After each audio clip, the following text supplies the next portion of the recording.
Republican presidential candidate Tim Pawlenty is also attracting his own group of major donors, and he joins me now with his analysis of the GOP field. Governor, welcome back. Thanks for being with us.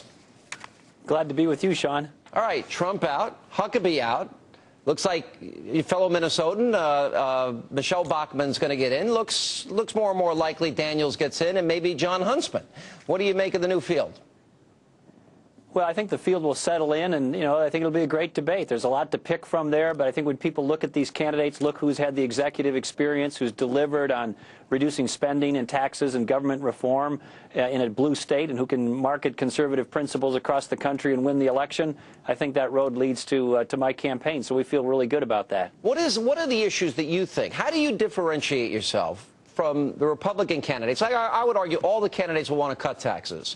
They'll all want more drilling in America. They'll want energy independence, stronger national security. Where do you think you are going to show a difference? Well, how are you different from these other candidates?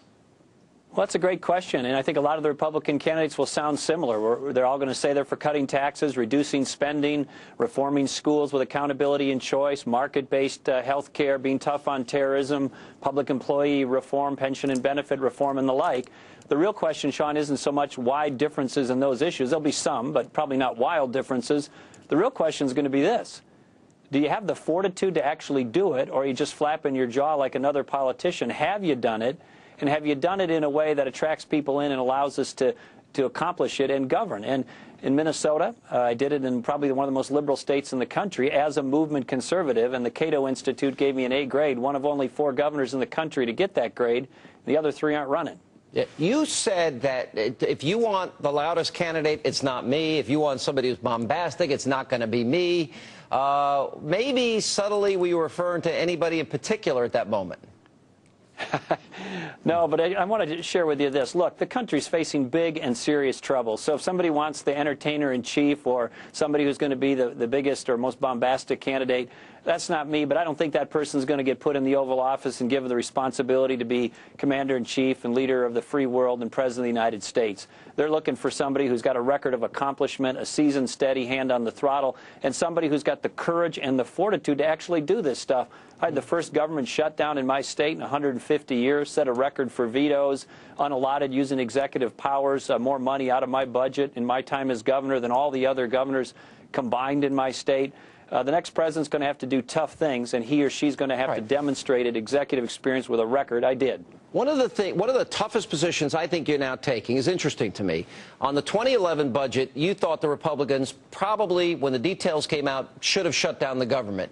You're saying now that you would not support raising the debt ceiling. Now, we were told today was supposed to be doomsday.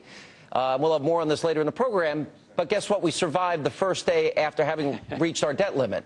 You're saying you wouldn't raise the debt limit.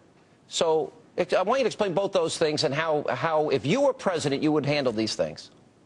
Sure. Well, President Obama has set up a false choice between America defaulting on its outside obligations, which we simply can't do and shouldn't do, and raising the debt ceiling. But that's not really our choice. Many months ago, I wrote an op-ed, I think the first one published by a national voice, saying there's enough cash flow and money coming in for at least a good while, an extended period of time, to pay all of our outside debts, and then in the meantime, roll up our sleeves and do the real work of entitlement and spending reform that's real, meaningful, and permanent.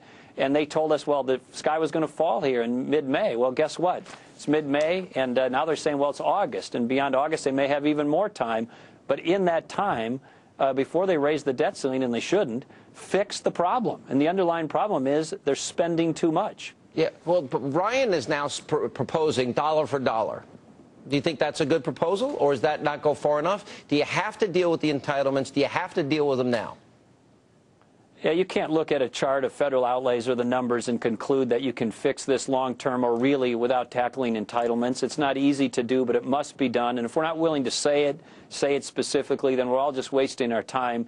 And I think for the raising the debt ceiling question, the Republicans should be putting on the table permanent changes like a constitutional amendment to balance the budget, U.S. constitutional amendment, or permanent caps on spending with specific reforms in entitlements. If they don't get something like that, Sean, then we just continue this drift. And America, the hour is late, and this country's in trouble, and we need to act now.